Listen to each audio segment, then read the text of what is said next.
Swayam Prabha. Digital India. Educated India.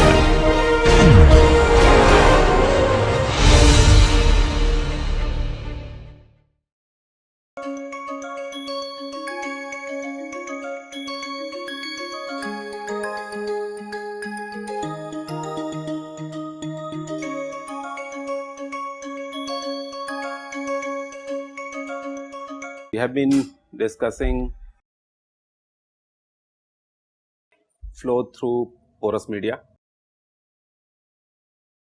solved different examples and tried to convey this message that in what way the flow modeling can be done. We have also talked about the hydraulic conductivity, the coefficient of permeability, and I will discuss a bit more on coefficient of permeability in today's lecture. So, basically K depends upon several factors, and these factors are the porosity or void ratio,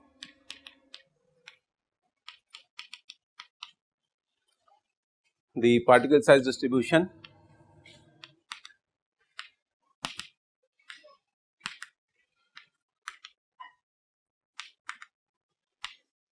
characteristics.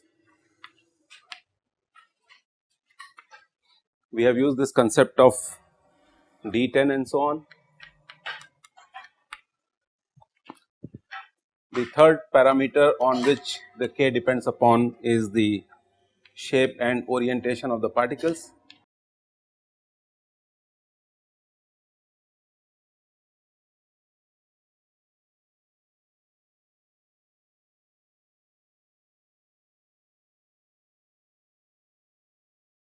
The fourth parameter on which it depends upon is the saturation,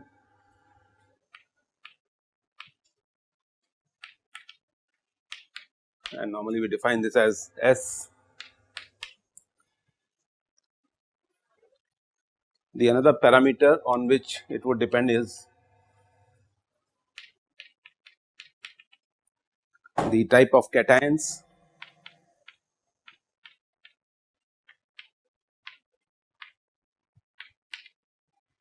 which are present in the soil mass, and the thickness of diffuse double layer.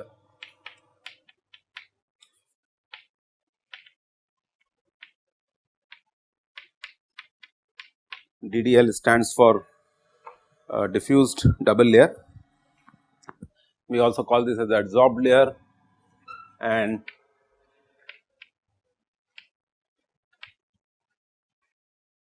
which is an indication of the activity of the minerals.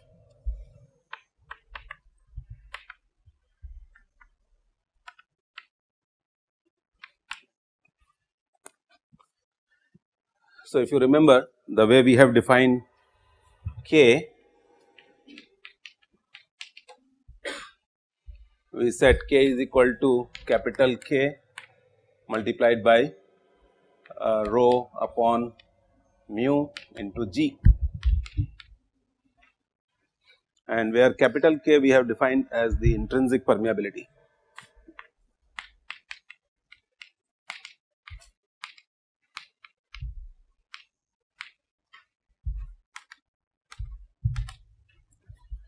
So, basically K depends upon the density of the fluid and the viscosity of the fluid, and these two get influenced by the temperature. Alright. Now, this is a complete matrix. So, how the environmental conditions influence the hydraulic conductivity or coefficient of permeability, because they affect the density and viscosity of the fluid which is permeating, and these are the other parameters. So, the first parameter, if you want to understand what is the influence of the porosity or the void ratios, this is what is known as the Kozny-Karman relationship.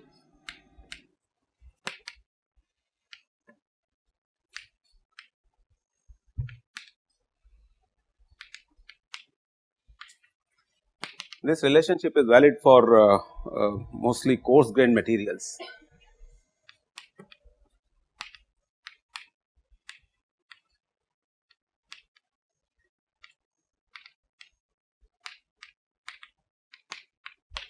And it is written as the coefficient of permeability is equal to 1 upon C multiplied by T square into S square. C is the shape factor,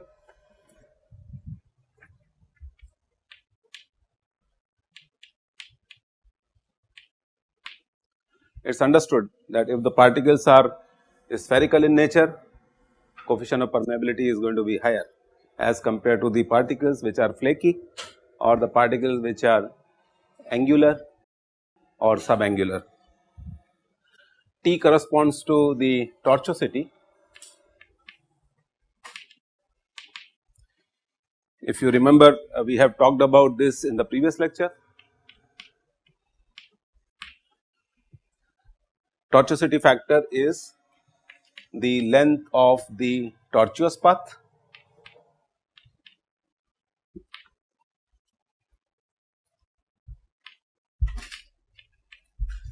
divided by the L is the physical, or you may say this is tortuous path is nothing but the microscopic path or microscopic length, and this is the macroscopic length.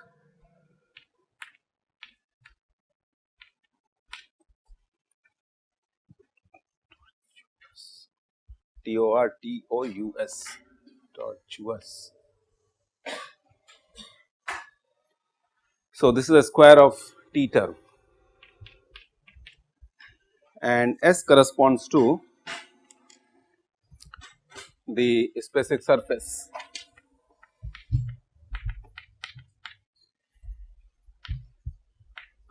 I hope now you can realize that it is not going to be easy to determine these coefficients, and this parameter, these parameters can be obtained with the help of advanced instrumentation. So, this is E cube over 1 plus E multiplied by the density of water upon viscosity of water. The best way to find out shape factor would be laser microscopy. You can define the term that how the shape looks like. Tortuosity factor is a very difficult parameter to determine unless you go for some advanced instrumentation scheme like CT scanning, alright, or 4D X-rays. These are the techniques which are being used nowadays. This equation is normally not utilized for fine grained soils.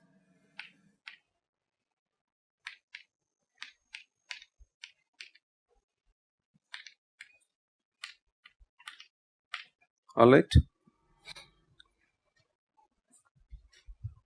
Basically what it indicates is that K is a function of E,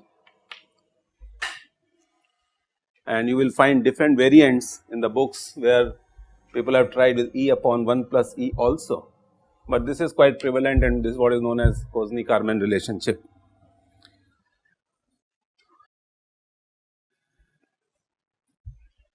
Shape and orientation of the soil particles.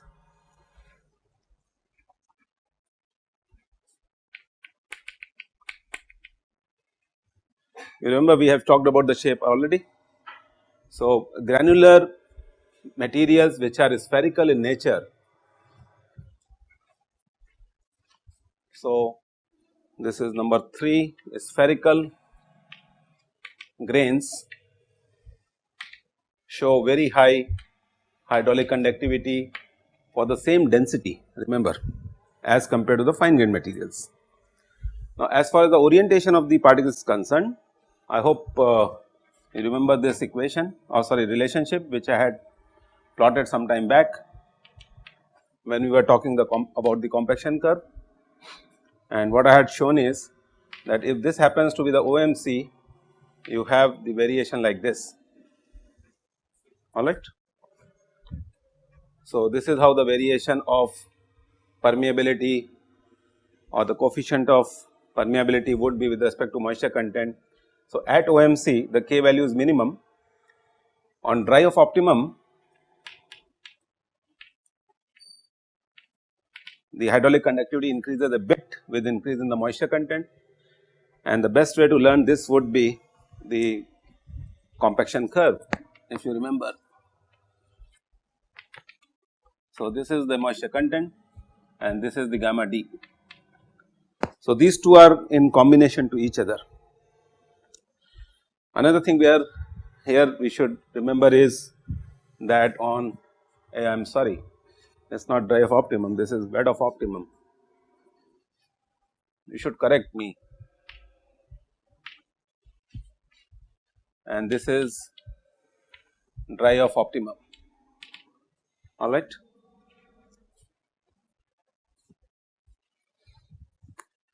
So, dry of optimum we have particles which are highly disoriented, alright, we call them as flocculated.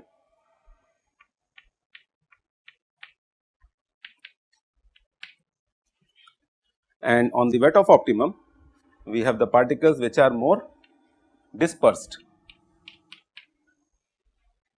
So, by definition or by fundamental nature, a dispersed structure shows less hydraulic conductivity as compared to the flocculated structure.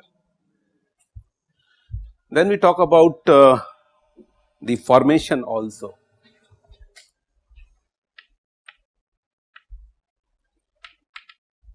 And when I say formation, this could be basically geological formation. There are two types of systems we come across.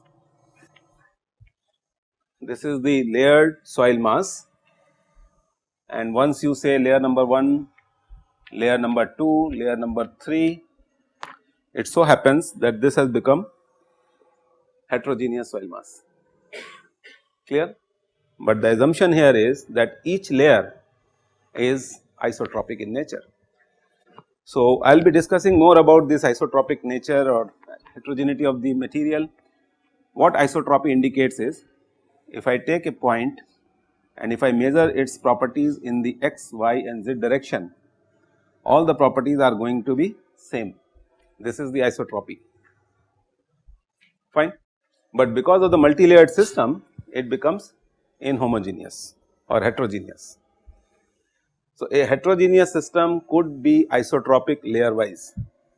So, isotropic nature means the properties are same at a given point in all the 3 dimensions, alright.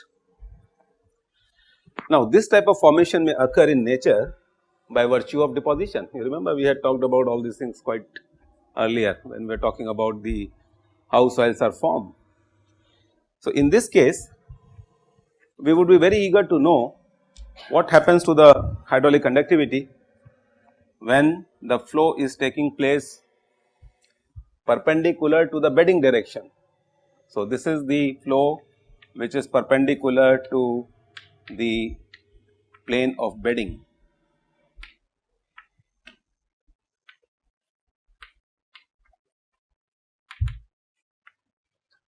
What is bedding?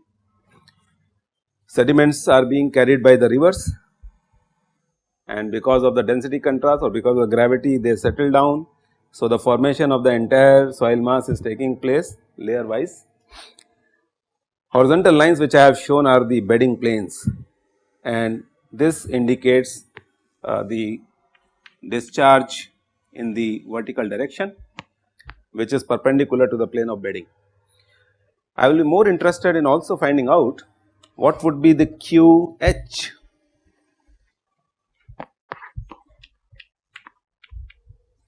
So, this is the horizontal flow of the fluid which is taking place through a layered system, alright.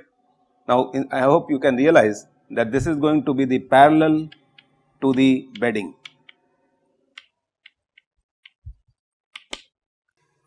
Now, as far as the saturation is concerned, there is a relationship between K and S. So, saturation of the soil is defined as, I hope you understand, the amount of water which is present in the pores to the volume of the pores. Okay. So, normally this is a cubic relationship. Those of you who might get a chance to work in all these petroleum companies, Schlumberger and what not, Shell, you will be using throughout your life this type of a relationship, because soils are not going to be saturated always. Why? Because you have a lot of methane, a lot of gases trapped in the sediments, clear. So, this is a relationship which we are going to use. Normally we define saturation as something which is greater than 90%. Alright. So, if soil sediments are approximately or greater than 95%, we call them as saturated. If not, they become unsaturated, and about 30% less than, we define them as dry. Alright. So, this is the relationship as far as saturation is concerned. Now, what is going to happen to the type of the cations? The more presence of active minerals, alright. So, if active minerals, their fraction increases, I have defined this as active minerals, alright. What is your guess? So, the more the active minerals present in the system, the double diffuse layer is going to be quite big, the resistance offered by this system to the fluid flow is going to be less, and hence your hydraulic conductivities are going to be less. The same thing is valid for the cation exchange capacity also, alright. Number 6, I think this we have already discussed. So, K would be proportional to density of the fluid, alright, and inversely proportional to the viscosity of the fluid. Is this okay? So, a denser fluid is going to permeate easily provided its viscosity is less. Is this part clear, or vice versa? Any questions? We have also talked about the methodologies for determination of K.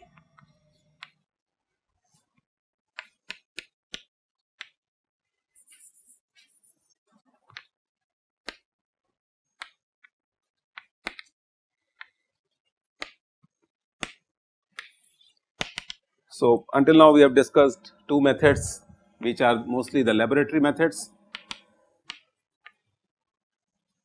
If you remember, these are the constant head test,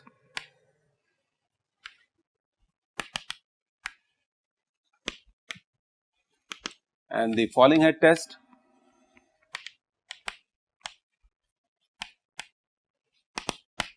There is another test which we will be defining very shortly when we talk about the consolidation characteristics of soils. So, I can use a consolidometer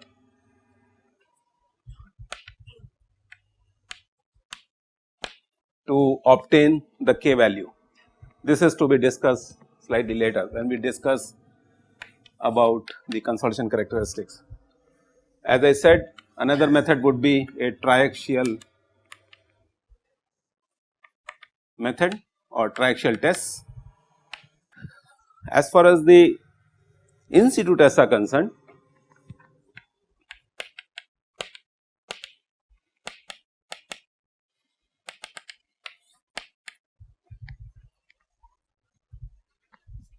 what we do is, number one, a pumping in test.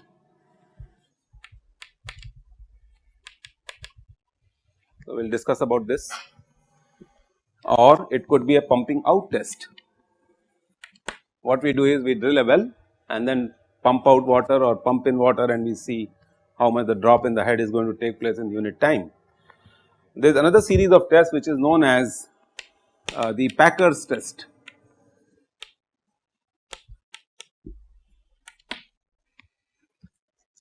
Alright.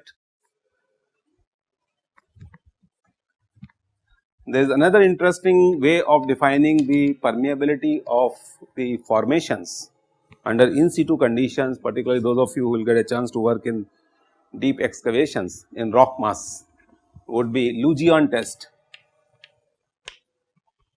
We call this as Lugion index. So, this is what is used for fractured rock mass.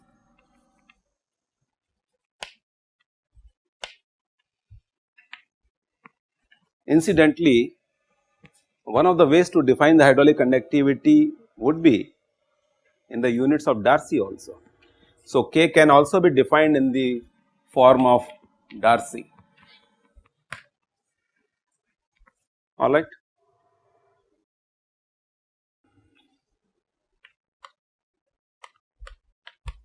Depends upon in which continent you are working and in what type of problems you are working. Any questions related to this? No?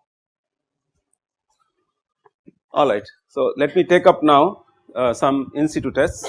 When we talk about the in situ test, we have to be very particular about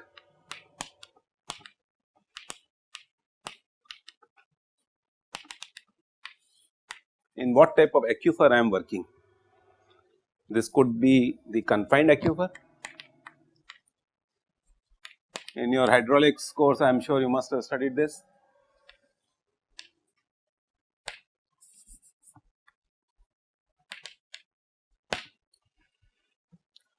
And the second one is the unconfined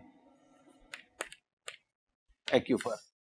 So, by definition, suppose if this is the ground level and if I drill a well, this is a bore well. Sometimes people also term this as a tube well. It is basically a bore well. You are boring into the soil, cutting the soil and putting down a casing, and most of the time this casing is perforated, alright. So, this becomes a bore well. That means you have bored the soil and then you have lowered down the stainer or a casing which is made up of steel to support the soil, otherwise soil will collapse and the well is not going to function. So, this is perforated, and suppose we have a water layer somewhere here, initial water layer somewhere here. This is the water table, not water layer, sorry, water table,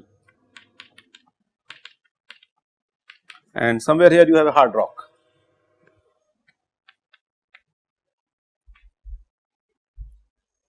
Alright.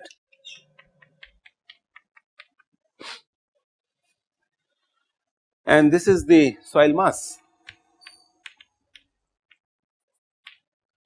The system in which the boundaries are not defined, clear, and they are open, this becomes unconfined aquifer.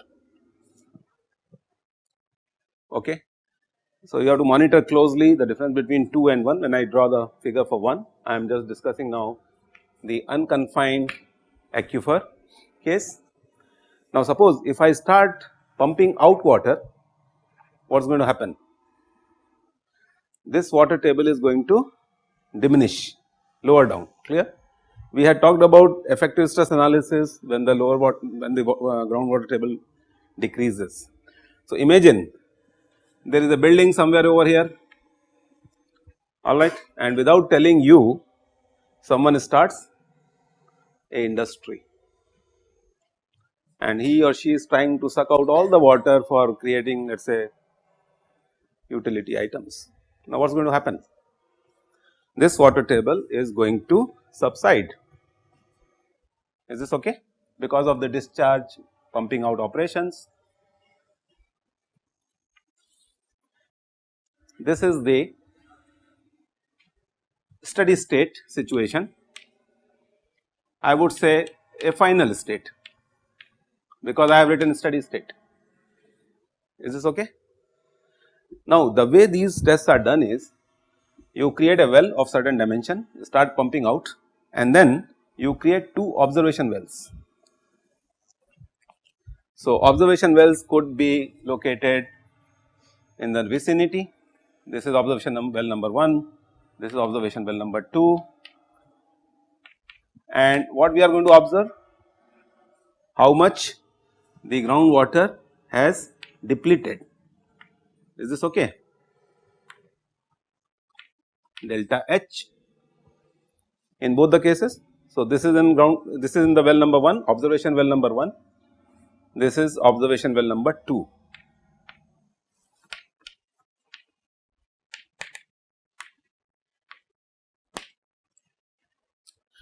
I hope you can understand that this delta H is nothing but again the discharge which is taking place. No, sorry, this has been created because of discharge Q. Is this okay?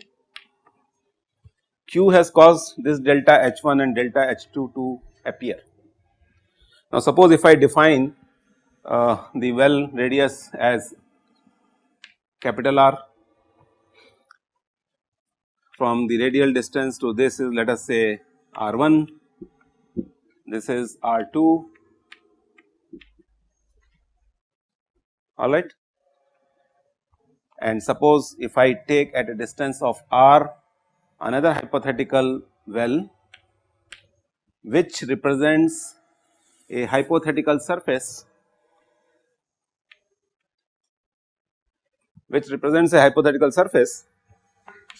okay. So, this is the hypothetical surface.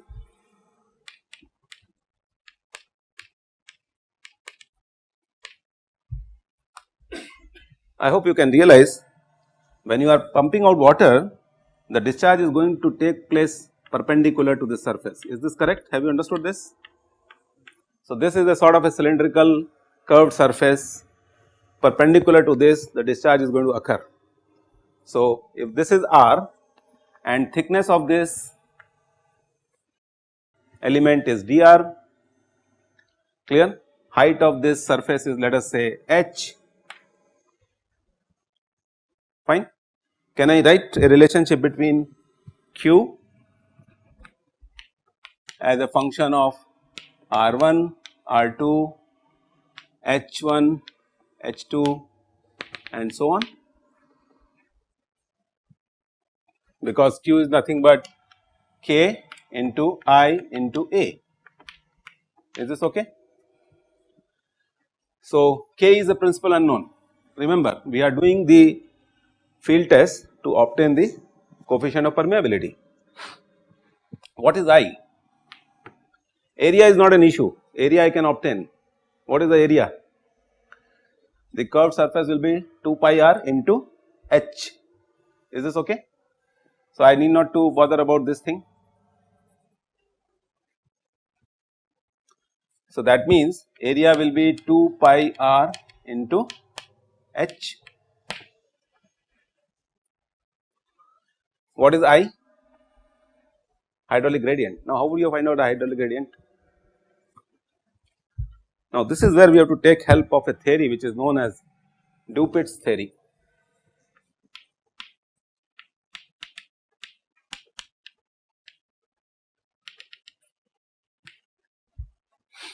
This is valid only very close to the wells. So, as you go away from the well, what you will observe is Dupitt's theory is not valid because this curve flattens. Now, as per Dupitt's theory, the slope of this line corresponds to the I value. That means del H upon del R would be equal to I. Is this okay? Now, what we know? We know the value of Q because the moment I start pumping out test, I know how much volume of water I have taken out per unit time. So, Q is known. I have 2 observation wells. Why? Because if you substitute these values over here, you will realize that this is going to be a quadratic equation. So, K into del H upon del R multiplied by 2 pi R into H, okay. So, K I into A. So, I can write this as del R upon R equal to K by Q and 2 pi into H into del H. Is this okay? So, del R upon R equal to K by Q del H 2 pi H. Now, this becomes my governing equation. I can solve this easily. What I have to do? The whole idea of creating two observation wells was I know the R1, I know the R2, clear? I know the total values of heads and I can solve this expression. Is this okay?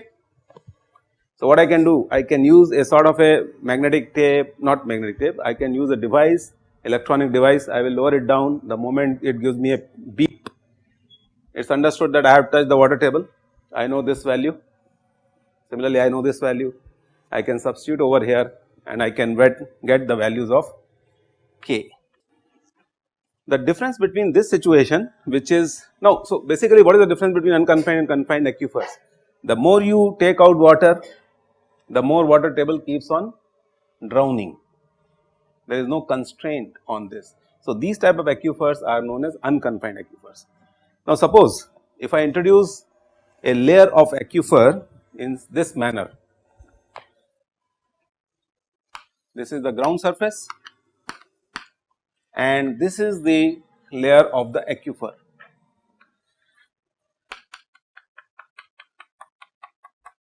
This is the hard rock, this is the ground surface and this happens to be, let us say, a clay of seam of clay.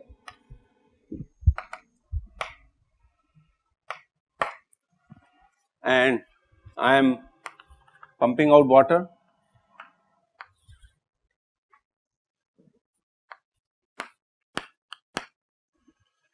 I hope now you realize that this is what is going to be the soil mass, and what has happened? The soil mass is now constrained between the two impermeable boundaries 1 and 2, clear. So, what is going to happen?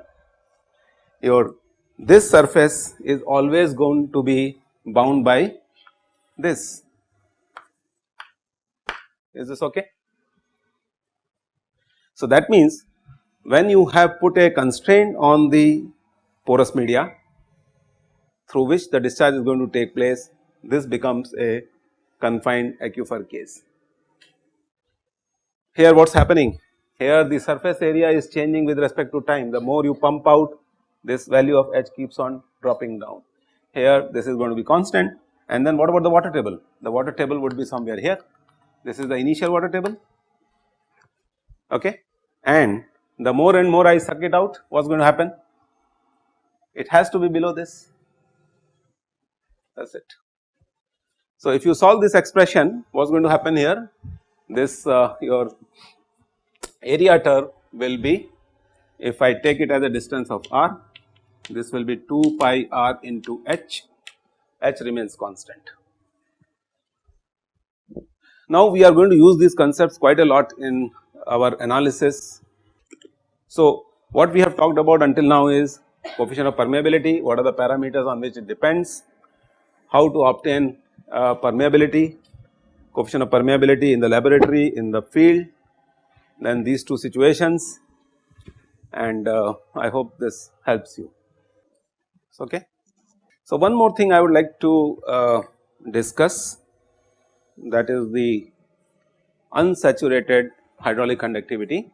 So, until now what we have discussed is about the saturated states of the material.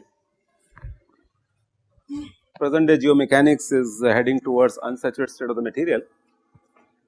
So, sometimes people also want to know the unsaturated soil hydraulic conductivity.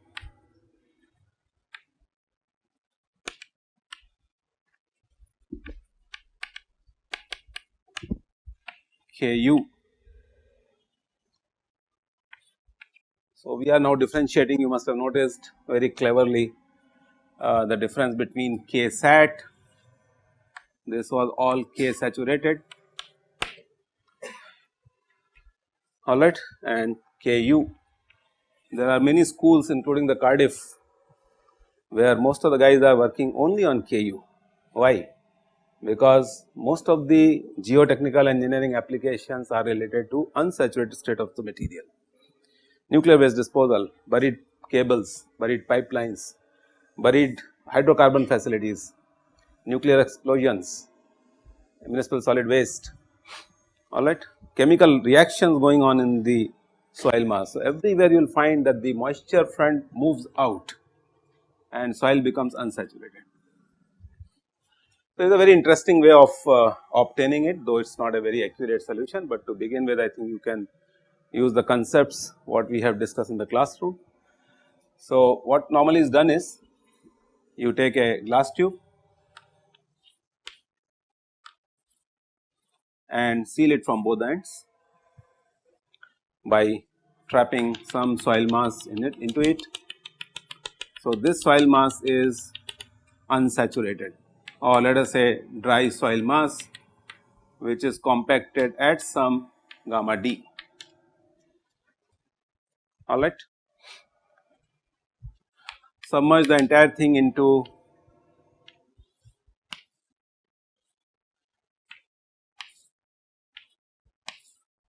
a water bath. So, what I have shown here is the water bath. Is this okay?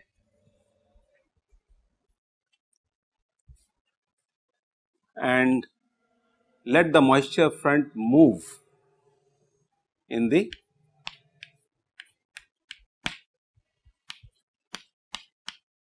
I can create different type of boundary conditions.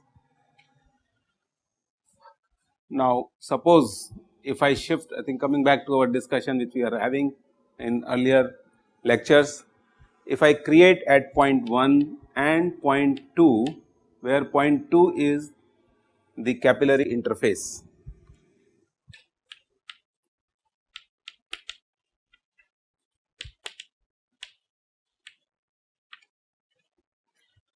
So, the moment I open the valve, what is going to happen? This water is going to enter into the dry soil mass, and imagine you can do this experiment also. You fill up the dry soil and then open the valve, let the water move in. So, this is the distance x in a given time t of the water front which is moving from left to right. Is this okay? You can imagine. Compute the total head at point 1 and compute the total head at point 2. Suppose if I say the total head at point 1 is 0, suppose if I shift my datum somewhere here at a height of h, the elevation head is minus h and the piezometric surface would be h. So, total energy at this point is 0. What about this point? If I consider this point just on the left hand side of the water front, what will be the head on this point? Capillarity is the dry phase which is just being negotiated by the water. So, at point h2 the elevation is minus h and the capillary head is minus hc. So, the total head would be minus h plus hc. So, you know the hydraulic gradient.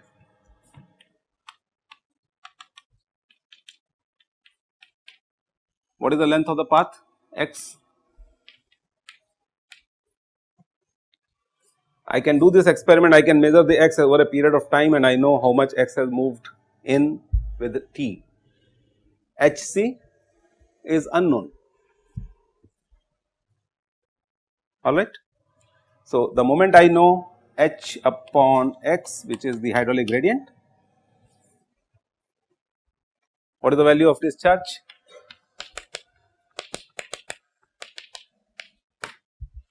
And here I want to find out K unsaturated. So, this K will become unsaturated. Truly speaking, you may debate that Darcy's law is not valid for unsaturated hydraulic conductivity, but still we are trying to use it because there is no harm in getting something which is approximate as compared to very precise. Is this okay? So, if you know the area of cross section of the system, I is known. What are the principal unknowns? K is unknown and What else? Hc.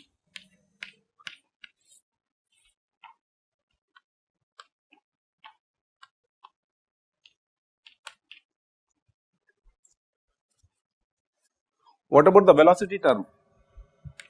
X by t. Is this okay?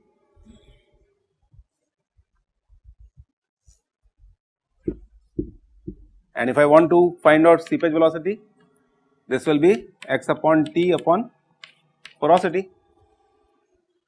I am not very sure about what is the saturation state, so I will put a penalty on this porosity. I will multiply by SR. So, what I have done? I have penalized the porosity. You understand what is the meaning of penalizing some parameter? Uncertainty. If SR is equal to 1, porosity is eta is fine. If SR is not equal to 1, this will be some fraction of porosity which is contributing to the whole process. So, now if I say that this Q is what? Ki into A, and I know the Vs term is alright. What I can do? A into Vs is going to be the discharge. Can I equate this function with this function? And then what is going to be unknown? X I can measure, T I can measure, Ku and Sc are unknown. So, in this equation you are going to have two unknowns. Is this fine? So, what I should be doing? If I play with this H, so what did I tell you? I can raise and lower down the column of the saline solution or the water column. So, if I play with H, what is going to happen? I will be having different values of H. Let us say if I create H1 and H2 corresponding to time T1 and T2. Are you getting this point? So, I have two equations, I have two unknowns, I can solve them. So, those of you who might pursue your career in unsaturated state of soil mechanics, your studies will start from this point onwards. So, let us move on now to the layered systems of soils. Until now we have been considering all homogeneous isotropic situations, clear. Now, let us introduce into it inhomogeneity, non-homogeneous sometimes people call it. Inhomogeneity is a better word. So, how inhomogeneity will be introduced? By considering layers, what we were discussing there. Now, the mechanics part is coming in. The hydrostatics we did, then we started with the hydrodynamics of the porous media, clear, and now we have related the hydrodynamics to the different field applications. And now we are going to come to the extremely real life situation. So, that is what we discussed over there, the way the formation of the deposits occurs. So, if I consider a layered system of soil mass,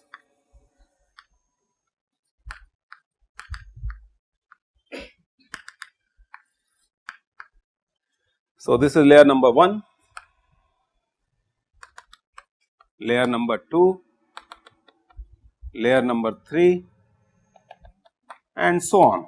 We might be having layer number n as well, alright. I repeat, it is a inhomogeneous system, heterogeneous system of soil mass because you have different layers, but what we are assuming is that each layer is isotropic in nature. That means, at a given point the properties, density, void ratios, hydraulic conductivity are going to be constant. In most of the pumping out tests, what happens? Fine particles from the soil mass get washed out, clear. So, why pumping out tests are detrimental to the safety of structures? When you are pumping out water excessively, the chances are all the fines will also move out, and the moment fines move out, the density of the system is going to decrease, because remember the fine fraction only contributes to the density of the system. Why? You have a system like this and all these fine particles were making the system more compact, dense. Now, when you are doing pumping out operation, all these particles have washed out because of what? I gamma W, previous lecture. See, the beauty of geomechanics is that you cannot study this in discreteness. Are you getting the application of all the concepts which I have discussed in last 2-3 lectures? All these fine particles are getting lifted up by I into gamma W per unit volume. So, the more and more pumping you do, the more and more hydraulic gradient develops, clear, and these particles get lifted up, which results in a loss of void ratio and gamma D. The system becomes more porous. A more porous system, the chances are that it will collapse, it will show more volumetric deformations, it will show more subsidence. Is the story clear? Fine. So, I have knit lot of concepts together in today's discussion. So, let me attribute some dimensions to this. Let us say this is of length L and x1 is the width, x2, x3, this is, let us say, I will simply say k1, alright. Life is already very complicated, so I am not changing other parameters, k2, k3 and so on. I can create two situations here, if you remember, flow taking place perpendicular to the bedding and flow parallel to the bedding, clear.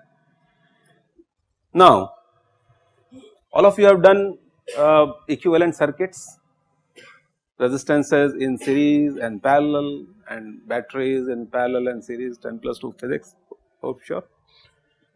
Can this system not be represented like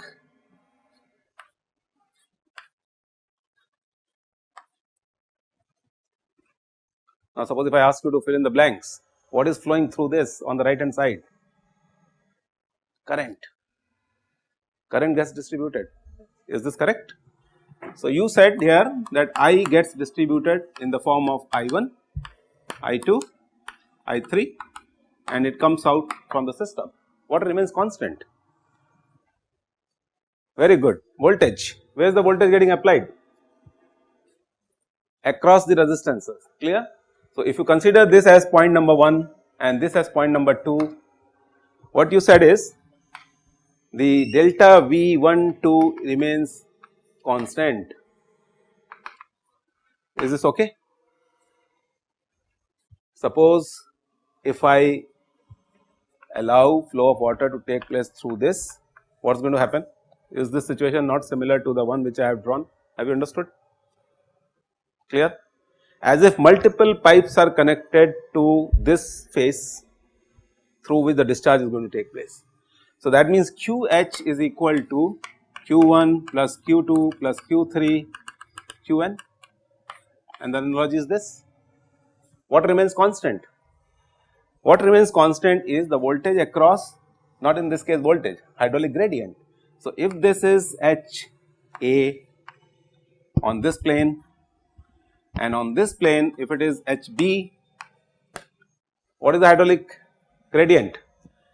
Hydraulic gradient would be delta H equal to HA minus HB over length. This becomes I. Is this okay? Now, you can complete the whole exercise. So, your QH will be equal to K equivalent horizontal. Is this okay? Multiplied by I. What is I? HA minus HB over L into area of cross section. What is the area of cross section? X1 plus X2 plus X3. Clear? And most of these aquifers or the soils beddings are going to be in the third dimension like this. Is this okay? So, this is going to be, let us say, W width. I can always take perpendicular unit section of 1 meter length. So, as if sheets of the soils are sitting over each other. So, that means the area of cross section is going to be now x1 plus x2 plus x3 this multiplied by W. Is this part clear?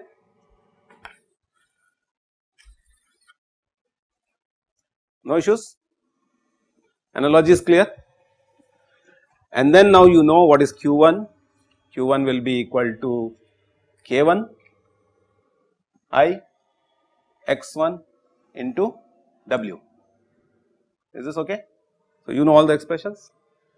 Tell me what will be KH equivalent? Quick. Yes, very nice. So, this would be sigma Ki into Xi. Nice. Sigma. Very good. So, you have understood the whole thing. I could be 1 to n and this I will be also 1 to n. Is this part clear? No confusions? Now, if I revert the situation, so we have already got for H equivalent. Now, suppose if I change the direction of the flow or if I am interested in finding out what is going to happen to, let us say, KV equivalent, draw on your notebooks equivalent circuit first and try to understand what is getting distributed now. In this case, the current got distributed, agreed? Now, what is going to get distributed? Sorry, voltage, true. So, as if this system is current entering into a system of R1, R2, R3 and so on, and about point number, let us say that was AB, like in the lateral direction. Here I can say XY, no, I will not use XY, I will use, let us say, what should I use, 1 and 2. Okay. So, this is your point number 1 and this is your point number 2, as if multiple layers of the resistances are arranged in a series manner. Work out K equivalent. I think you must be remembering the equation also. So, how do you solve this function? So, if I say the Q is entering into the layers and it remains Q always, is this okay? So, this Q is equal to, we know this or we have to measure this, this one will be equal to K1 into I1. What is I1? So, now this is going to be between 1, no, let us say this is A and B, HA minus HB over X1 into area of cross section. What is the area of cross section? W into L. Like this you can complete the whole thing. What you are observing here is the next term is going to be HB minus HC. Is this okay? We did this problem in the last lecture also. Remember this case? I was talking about a situation where starting from PM1, let us say PM material, I will create a multi-layer system, and then we were debating upon that at this point I do not know the head.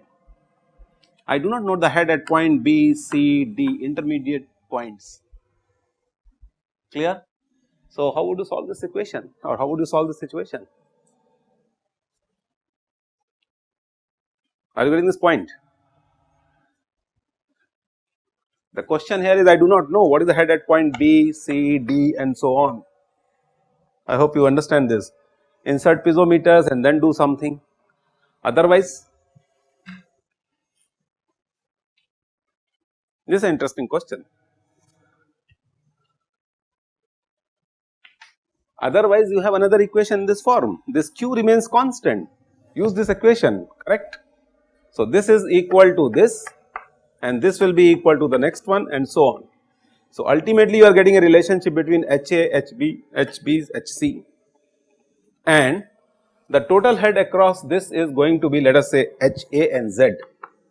So, this will be equal to K vertical equivalent multiplied by I.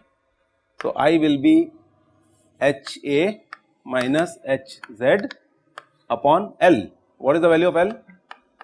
Xi sigma. Is this okay? Fine. Multiplied by W into L. This is nothing but the total length of the system, the total length of the flow, and your area of cross section will be L multiplied by W. Fine. So, this is going to be same as each one of them. And what is the relationship between H A minus H Z? This will be equal to H A minus H B.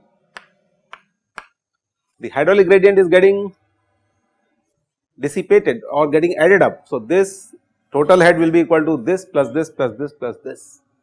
So, you write here this will be equal to this plus another term and so on. So, can you guess what will be the K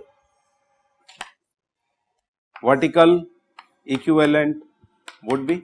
Any guess?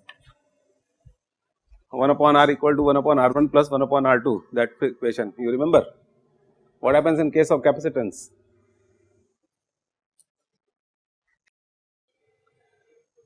C1 plus C2. Now, this concept nowadays being used in geomechanics to create equivalent circuits of soils, and on which many of them are working.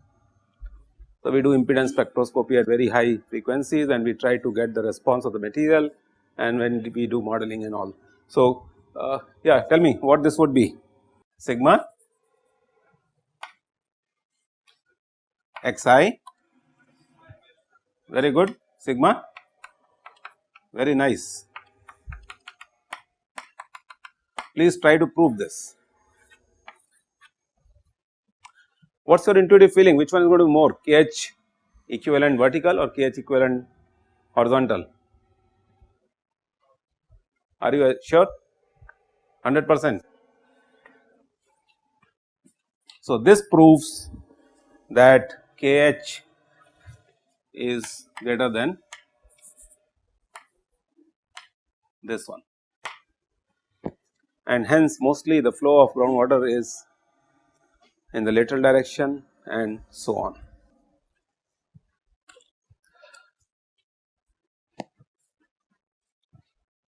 It's okay.